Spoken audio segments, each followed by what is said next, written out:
Hello friends, welcome back to my YouTube channel all in one story time. Shyampur का वो पुराना घर जहां हर दीवार पर अम्मा जी की यादें अब भी सांस लेती थीं। दीवारों पर टंगी उनकी पुरानी तस्वीरें, आंगन में रखा वो टूटा झूला और चौखट के पास रखा पीतल का दिया, सब जैसे अब भी पुकार रहे हो कि गौरी देवी यहाँ थी, सबको संभालने वाली।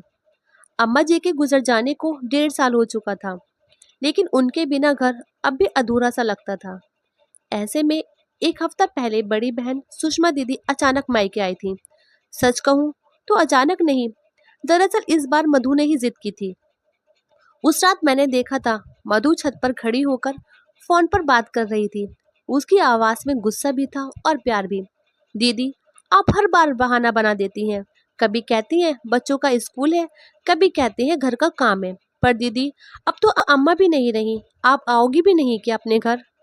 फोन के उस पार सुषमा दीदी शायद चुप थी। फिर मधु की आवाज और नरम हो गई। दीदी, आपको याद है ना अम्मा कैसे कहती थी, बेटी अपना मायके आती हैं तो घर में बरकत आती है। आप आओगी तो लगेगा जैसे अम्मा फिर से यहीं कहीं आसपास है। उसके बाद शायद दीदी का मन पिघल गया और फिर अगले ही हफ्ते वो आ गई। जो सुषमा दीदी घर में दाखिल हुई तो आंगन जैसे फिर से मुस्कुरा उठा। बच्चों ने भागकर उनके पैर छुए, मधु ने दौड़कर उन्हें गले लगाया। मैं दरवाजे से देख रहा था। सच कहूं तो मुझे लगा जैसे घर में रोशनी लौट आई हो। लेकिन मैंने एक और चीज नोटिस की, मधु का बदला हुआ रूप। पहले जब अम्मा जीवित थी, मधु अक्सर अपने टीवी सीरियल्स में खोई रहती थी। रसोई का जिम्मा ज्यादातर अम्मा और कभी कभी दीदी संभाल लेती। लेकिन इस बार मैंने देखा कि मधु पूरी तरह से दीदी की सेवा में लगी हुई थी। सुबह सुबह उठकर वह रसोई में घुस जाती।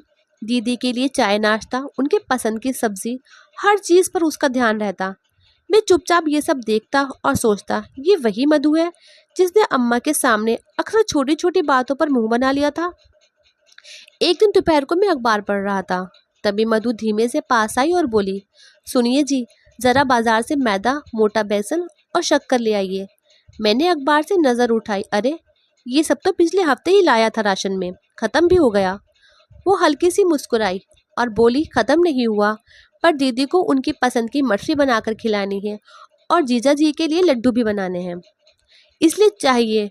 मैंने माथे पर बल डाले, इतनी मेहनत करने की क्या जरूरत है, हलवाई से मंगवा लेंगे। मधु ने तुरंत पलटकर कहा, अरे हलवाई से लेना होता तो दीदी के लिए कौन सा नया होगा, वो खुद जानती है बाजार का स्वाद। मायके की बनी चीजों का मजा ही अलग है, उसमें अम्मा की याद भी तो बसती है ना। उसकी आंखों में चमक थी। मैंने चुपचाप सिर हिलाया और बाजार निकल गया। सामान खरीद कर लौटा तो मधु पहले ही सब तैयारी करने में लगी थी। बच्चों को दीदी के पास बैठा दिया था और फिर अचानक बोली, चलिए थोड़ा बाहर चलते हैं। मैं चौंका, अभी? और ये सामान? सब हो जाएगा, चलिए ना।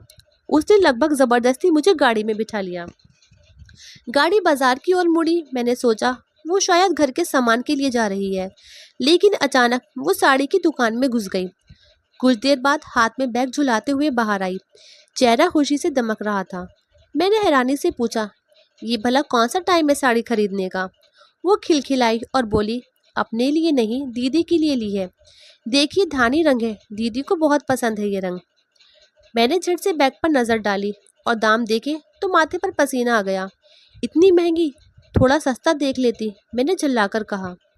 मधु ने मेरी आंखों में सीधे देखा और धीरे से बोली, ये जो कुछ हजार की साड़ी है ना, आपको यही भारी लग रही है, लेकिन दीदी जब मायके आती हैं तो दुआएं लेकर आती हैं और जब जाती हैं तो आशीर्वाद छोड़ जाती हैं। बताइए, उस सौगात का कोई मोल है? उस पल मेरी जुबान थम गई। मैं सिर्फ उसे देखता रह गया और धीरे धीरे में सोचा, मधु सचमुच बदल गई है। अम्मा की कमी को पूरा करने वाली यही है। एक हफ्ता कैसे निकल गया पता ही नहीं चला।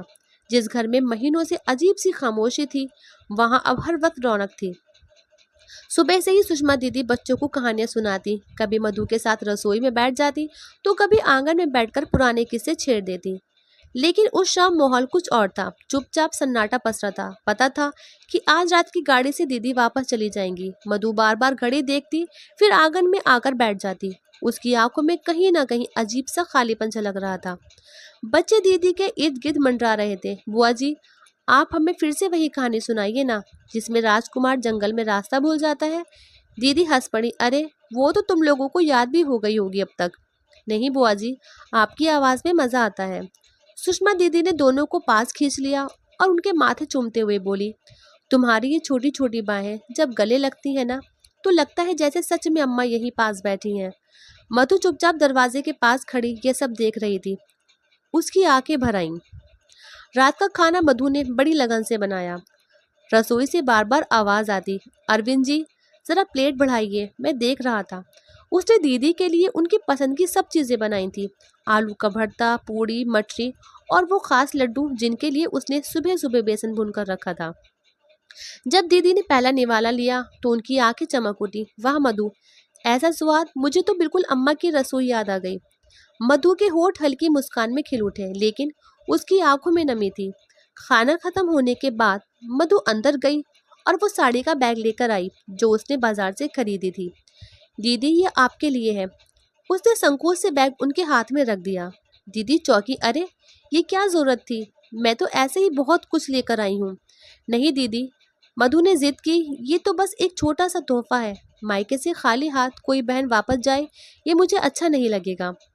सुषमा दीदी ने साड़ी खोली, आंखों में आंसू चमक उठे। धानी रंग, ये तो सचमुच मेरा सबसे पसंदीदा है मधु, तूने मेरा मन पढ़ लिया। मधु झेप कर मुस्कुराई और धीरे से बोली, दीदी आप खुश रहें, बस यही मेरी दुआ है। रात के 10 बज चुके थे। गाड़ी पकड़ने का समय नजदीक था। मैंने रिक्शा मंगवाया और बैग बाहर रखवाए। सुषमा दीदी ने पूरे घर को आखिरी बार देखा। हर कोने से अम्मा की याद झलक रही थी। उन्होंने आंगन के तुलसी के पौधे को प्रणाम किया और बोली, अम्मा की सांसें अब भी यही महक रही हैं। मधु चुपचाप पास खड़ी रही। उसका गला रुंध गया था। स्टेशन पर भीड़ थी, गाड़ियों की सीटी और यात्रियों की आवाजें गूंज रही थी, लेकिन हमारे बीच सिर्फ खामोशी थी। दीदी ने बच्चों को गले लगाया, शरारत मत करना और पढ़ाई में अच्छे नंबर लाना, बुआ हर महीने फोन करेगी। फिर उन्होंने मधु का हाथ पकड़ लिया। भाभी, तुमने मुझे मायके का असली सुख दिया है। अम्मा अब नहीं है, लेकिन तेरे रूप में मैंने उनकी परछाई देखी है। सच कहूँ तो तेरी देखभाल ने मेरे दिल को छू लिया। मधु की आंखों से आंसू बह निकले। उसने कांपते स्वर में कहा, दीदी आप बस खुश रहना, मेरे लिए यही सबसे बड़ा आशीर्वाद है। गाड़ी धीरे धीरे चल पड़ी। दीदी खिड़की से हाथ हिला रही थी। मधु बार बार दौड़कर उनकी झलक पकड़ रही थी। रिक्शा जब घर की ओर लौट रहा था, मधु चुप थी, उसकी आंखें सूजी हुई थी। मैंने हल्के स्वर में कहा, इतनी परेशान क्यों हो रही हो, दीदी फिर आएंगी। वो मेरी और मुड़ी और बोली, पता है वो आएंगी, लेकिन हर बार जब वो जाती है लगता है जैसे अम्मा फिर से हमें छोड़कर चली गईं। उसकी बात सुनकर मेरा दिल भी भारी हो गया। घर लौटकर जब मैंने बैग से बिल निकाला जो मैंने पहले नाराज होकर संभाल रखा था, तो अचानक मधु के शब्द याद आए। दीदी अब मायके आती हैं तो दुआएं लेकर आती हैं और जब जाती हैं तो आशीर्वाद छोड़ जाती हैं। मैंने उस बिल को फाड़कर कचरे में डाल दिया था। फिर मधु की ओर देखा। तू सही कह रही थी, उस गाड़ी की कीमत तो बस कागज पर लिखी थी, असली तोहफा तो वो दुआएं हैं जो दीदी अपने पीछे छोड़ गई हैं। मधु ने पहली बार मुस्कुराकर मेरी ओर देखा और उस मुस्कान में सच्चा संतोष था।